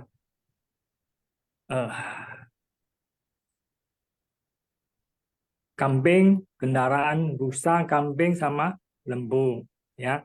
Jadi itu semua kalau belum ngerti Dharma, kita cerita itu orang pun tidak ngerti apa itu disediakan itu ya kan. Jadi disediakan itu karena takut anak di rumah kena cedera ya, karena akibat rumah terbakar, maka si Changsi yang minta mereka keluar dari rumah. Jadi supaya aman ya. Apa yang saya pahami ya, saya coba sharingkan ya. Jadi sama juga dengan ini mutiara di balik baju, ya kan? Apa itu mutiara di balik baju? Kalau cerita kepada yang belum pernah dengan Dharma ya, mereka tak paham, ya. Jangan itu aja, kita pun relawan mungkin juga banyak tidak paham, ya. kenapa ada mutiara di balik baju. Saya aja pun pernah dengar ya, tapi pelan-pelan baru bisa meresapkan itu. Ya, jadi mutiara itu, simpelnya mutiara, kenapa kita sebutkan mutiara? Karena bersih, ya kan? Nah, kalau mutiara paling bersih, tidak ternodai, ya itu mutiara yang paling berharga kan. Sama juga lah hati kita. Hati kita, kalau hati kita murni, bersih, hakikat kita bisa muncul, ya kan? Itu yang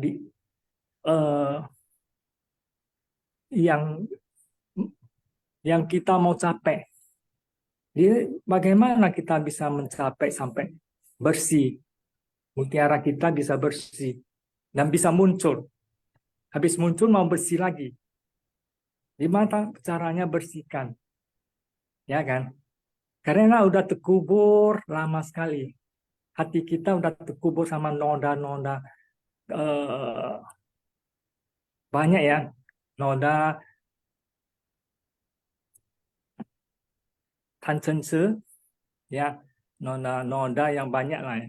Godaan apa sudah melapisin hati kami, ya, lapis berlapis. Di mana mutiara bisa muncul, bisa kilat ini, ya, kalau kita tidak membersihkan hati kita sendiri, ya kan? Itu pun bukan dalam sebulan, setahun, ya, puluhan tahun pun belum tentu bisa bersih kali, ya kan? Jadi apa yang buat kita caranya membersihkan mutiara kami, hati nurani kami? Ya, tentu perlu dharma ya. Ini Master beberapa hari ini lentaran kehidupan juga ada ceritanya, tulus. Kita perlu tulus. Ya, tulus itu dan paling bisa membuat hati kita bersih ya. Orang bisa suka ya kalau kita semua orang tulus hati dengan rela ya. Ya, tentu orang lihat, semua orang suka ya. Jadi contoh yang paling bagus dari Master sendiri, dia Master kami agama seperti tadi Suceng Susun sudah jelaskan ya, Maha Guru di abad sekarang.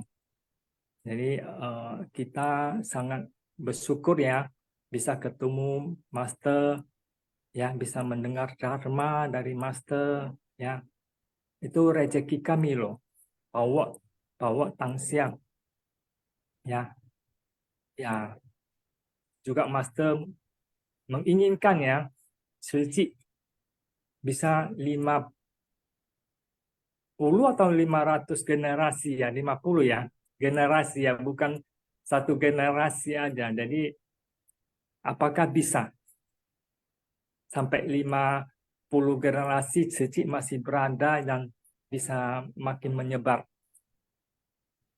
Nah, itu pertanyaannya. Tapi Master yakin bisa ya. Apa karena pondasi ya? Kalau menurut saya ya, taksiran saya bisa juga ya, karena pondasinya yang Master tanam sudah sangat bagus ya. Kecuali kalau nggak ada lagi yang mau jalankan, ya bisa aja. Semua tidak ada kekal juga ya. Ya, pokoknya kita ada rezeki di zaman ini ketemu Master dan ketemu Sesium Secia juga ya. Kita ini semua ada jodoh yang baik ya, bisa ketemu di sini. Ya, demikian sharing saya Sesium Secia. Itu sharing saya, kalau tidak kena hati atau di mana ya boleh sharing juga dari Sesium Secia kan. Sesium Secia. Kanan Sesiong Rimba atas tambahannya dalam ini ya, perumpamaan mutiara di balik baju. Ya, saya rasa kita semuanya setuju, sepakat bahwa kita sangat-sangat beruntung ya bisa hidup di era ini. Kita bisa hidup, kita bisa bertemu dengan Master Ya, ini sungguh suatu anugerah yang luar biasa, ya, anugerah yang luar biasa. Jadi kita harus memanfaatkan ini dengan sebaik-baiknya. Oke, sekarang kita masuk ke kuis. Nah, kita masuk ke kuis. Silakan.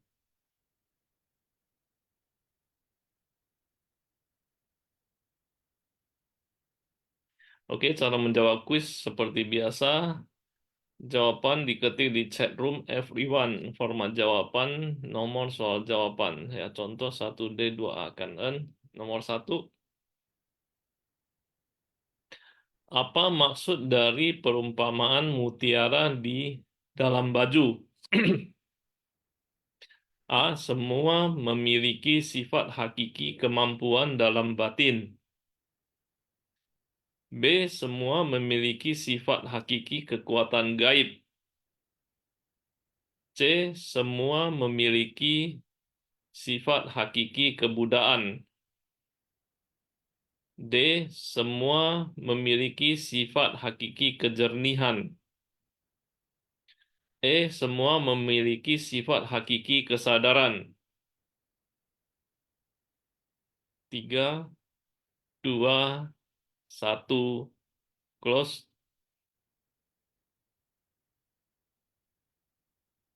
Oke, jawabannya adalah C. Semua memiliki sifat hakiki kebudayaan. Next.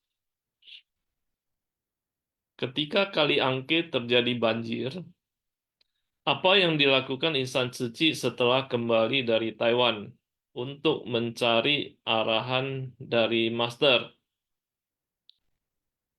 Nah, setelah mendapat arahan dari Master ya. A. Melakukan 5P. B. Melakukan donasi. C. Melakukan baksos kesehatan. D. Melakukan meditasi. E. Melakukan doa bersama.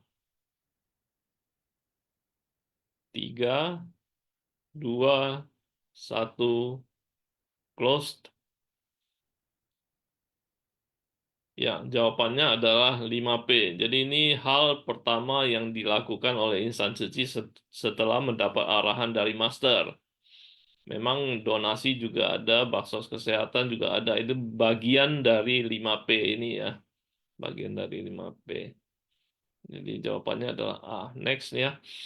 Master membimbing insan suci menapaki jalan bodhisattva menggunakan apa? A. 4 misi utama. B. 4 jejak dharma. C. 8 jejak dharma. D. A dan C benar. E. A dan B benar. 3, 2, 1, closed. Ya, jawabannya adalah 4 misi utama dan 8 jejak dharma. D. A dan C benar. Next. Bagaimana cara kita membuktikan bahwa mutiara ternyata berada di dalam kantung kita? A. Giat mempraktikkan meditasi. B. Giat mempraktikkan jalan bodhisattva. C. Giat mempraktikkan kesabaran. D. Giat mempraktikkan keramahan. E. Giat mempraktikkan doa. 3, 2, 1, close. Jawabannya adalah B. Giat mempraktikkan jalan bodhisattva.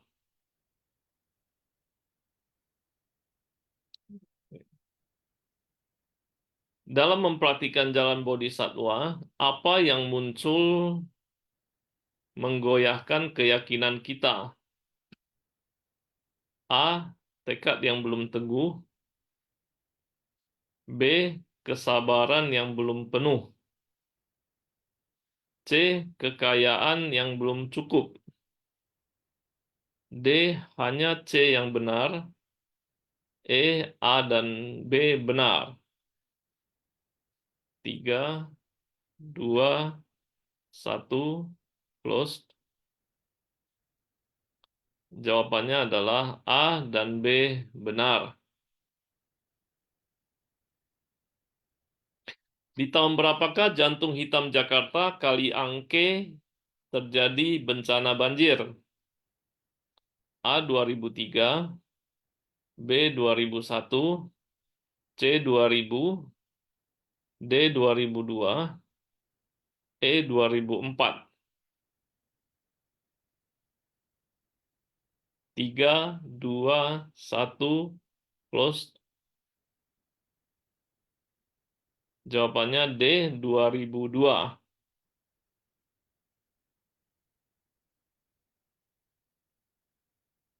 Oke, next.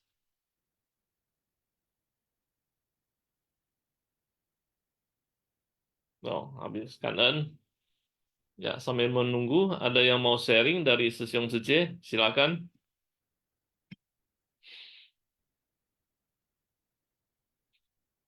Memang dari materi hari ini ya, bukan cuman Sesiong Johannes yang merasa tertampar ya. Saya sendiri juga merasa tertampar ya. Saya sendiri juga merasa malu ya, karena ya di hadapan saya ini tadi kita lihat di video ya. Di hadapan saya ini banyak sekali buku, ada setumpuk buku ya, yang sebagian saya dapat dari Taiwan. Waktu kita pulang dari Taiwan itu kira-kira ada hampir 5 kilo ya, 5 kilo buku yang kita bawa pulang dari Taiwan. Dan terus terang ya, baru sedikit yang disentuh ya, baru sedikit yang disentuh. Kemarin kebetulan di acara bedah buku kita lagi membahas 37 faktor pencerahan. Karena saya belum mengerti, saya akhirnya beli bukunya. Bukunya itu ada dua ya. Ada buku 1 dan buku 2. Buku 1 saya coba baca, baru baca setengah, udah mulai bingung, udah mulai pusing. Dan setengah bagian itu saya mesti baca berulang-ulang ya, supaya bisa mengerti sedikit ya, supaya bisa mengerti sedikit.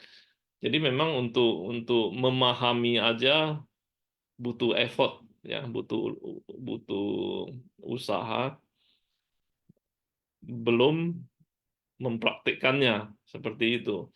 Jadi memang kita harus ini ya, harus cayu ya, harus lebih berusaha lagi bagaimana supaya kita dapat lebih ya memahami Dharma ya, lebih memahami Dharma. Bagaimana kita bisa membangkitkan mutiara yang ada di dalam diri kita.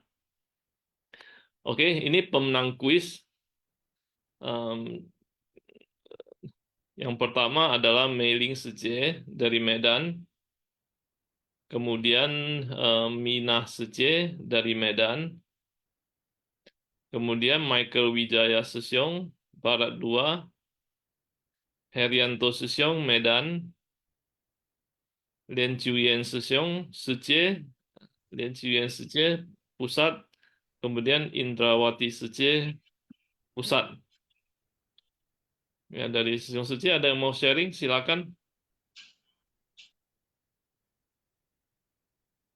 Kita masih punya waktu 10 menit.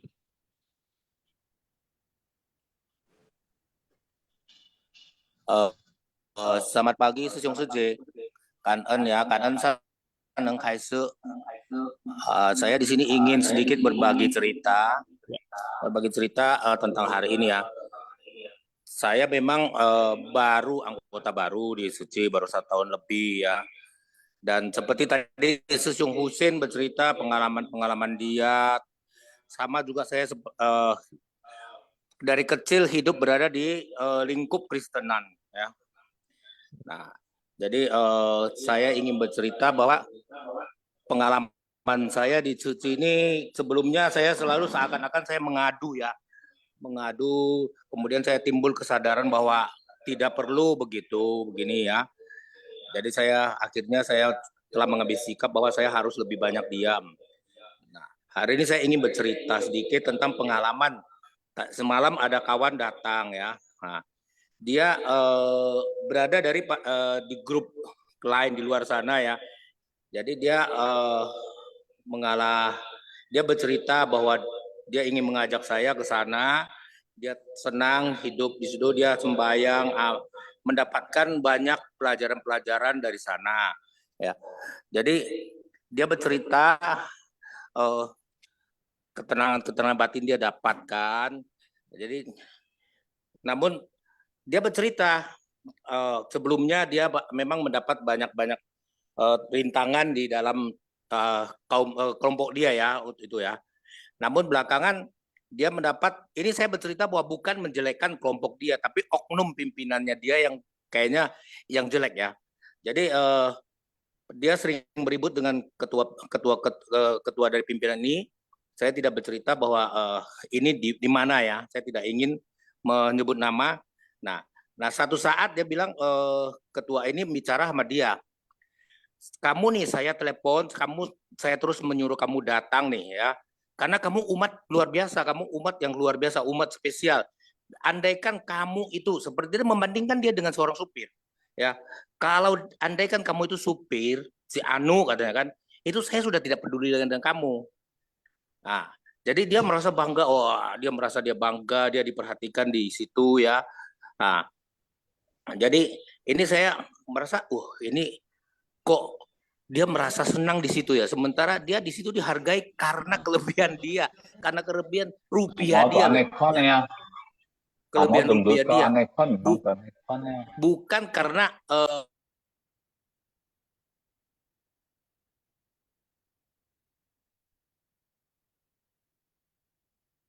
Sesyong tolong di unmute, Sesyong, sorry.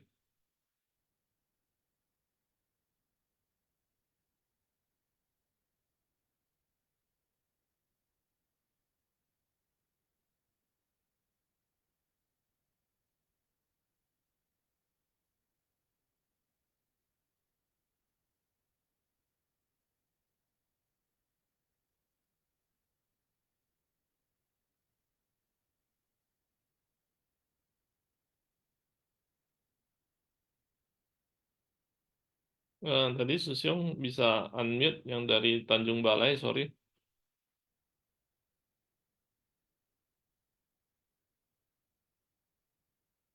Yang Sejie Meiling ya. Bisa di unmute dulu.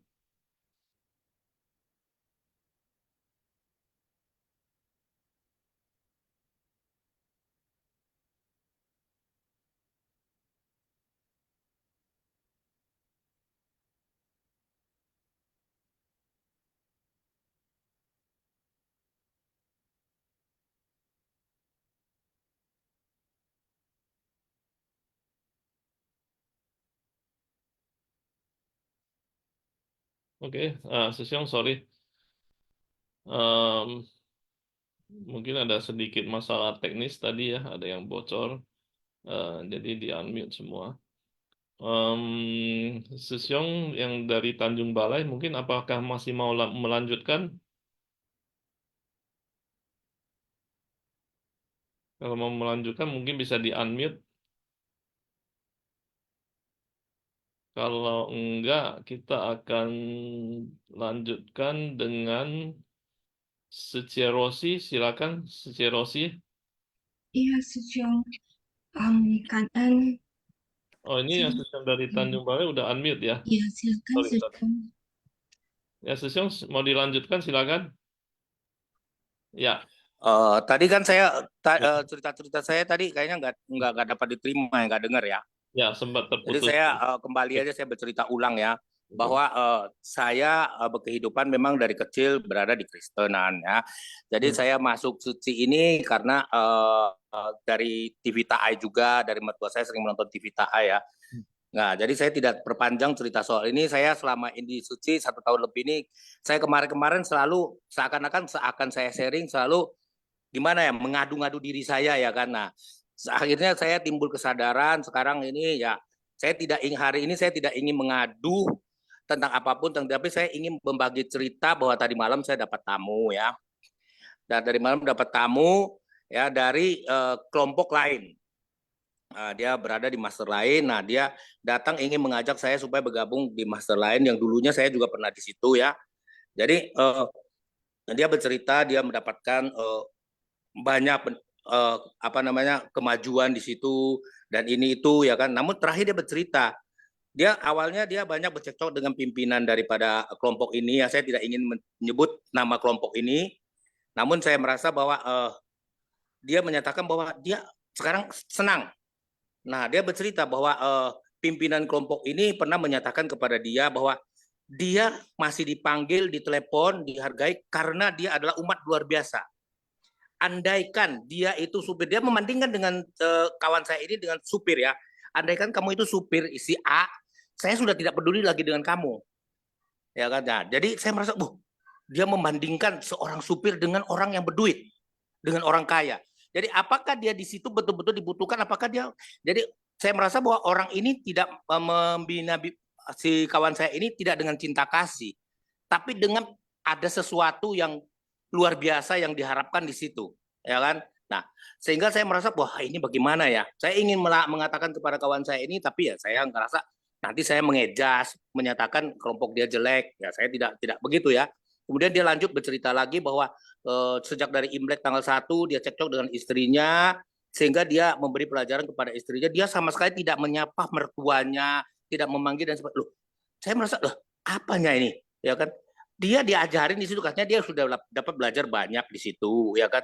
Jadi kok tidak menghormati seorang orang tua loh? Itu walaupun mertua itu kan orang tua kita. Namun saya tidak mau menanyakan kepada dia, menceritakan kebanyak kepada dia, tapi batin saya bercerita, loh apa sih yang terjadi? Ya karena, nah dengan cerita dari Jokcin tadi ya bahwa vaksin hanya terima vaksin saja, vaksin itu hanya sementara ya. Jadi saya merasa bahwa dia ini yang didapatkan itu hanya berupa vaksin sementara. Dia belum mendapatkan kedalamannya imunnya itu dia belum dapat ya.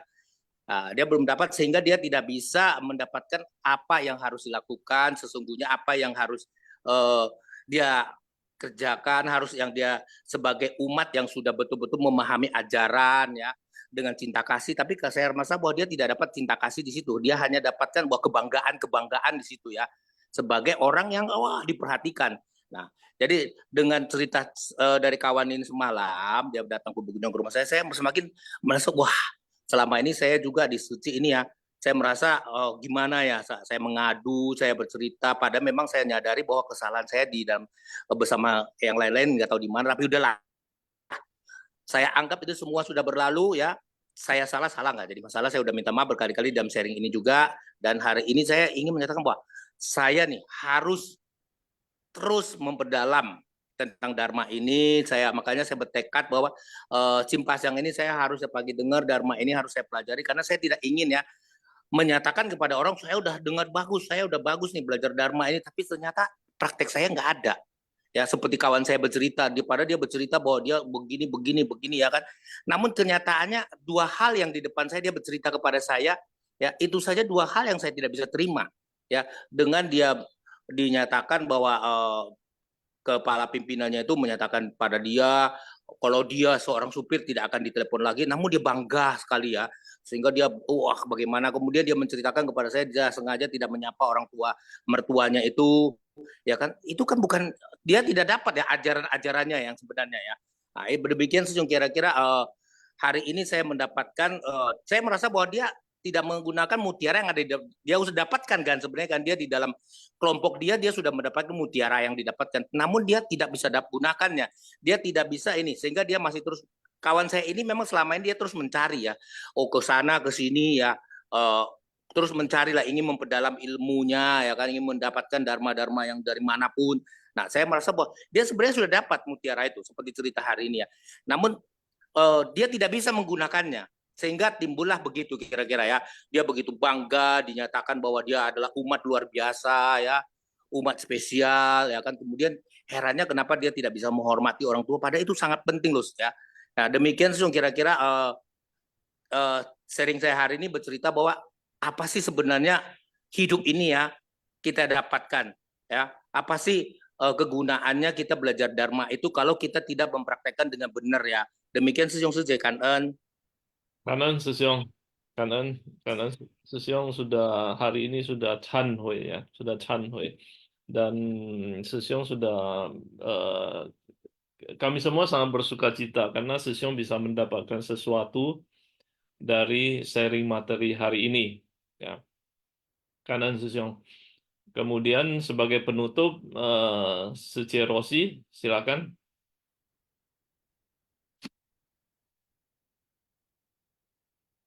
Oh, oke. Karena waktu ya. Oke, Kanan Sece Rosi. Mungkin kita bisa sharing di lain waktu. Oke, karena sudah jam 9, Kanan Sesiong Sece semuanya, materi hari Shimfa siang hari ini akan kita tutup karena saya yakin sudah ada kegiatan masing-masing ya. Oke. Kami persilakan semuanya untuk bangkit berdiri. Maaf Sesiong, ada kosakata. Oh, ada kosakata, silakan.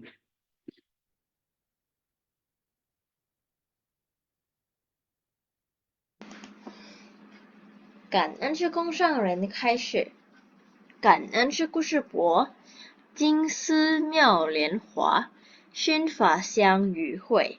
Kosakata Shin Fasyang, perspektif modern dari 7 perumpamaan dalam Sutra Teratai. Perumpamaan mutiara di balik baju. Shui Chan, air pertobatan. Pao Zu Yu, perumpamaan mutiara berharga. Si Zu Yu, perumpamaan mutiara diikatkan pada baju. Pan Dian, melakukan inventarisasi. Xing Zhu, Zuo Wo, berjalan, diam, duduk, atau berbaring. In Yuan Shuo, pembahasan tentang sebab dan kondisi. Hua Cheng Yu Pin, perumpamaan kota gaib. Yi Qu, Tong Gong, metode berbeda tetapi mengarah pada hasil yang sama. 感恩是故事博，早上好。 Oke, kanan Xiao Busa. Sesiong Sece kita bangkit berdiri.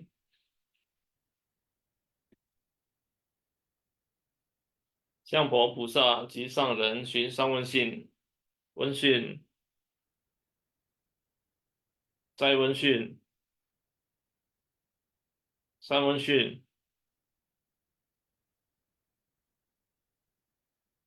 感恩Sesiong Sece semua. Sampai Kanan. jumpa besok pagi. Kanan. Kanan Sesiong Sece. Kanan Sesiong Sece. Cayo. Kanan, jayo. Kanan Sesiong Sece.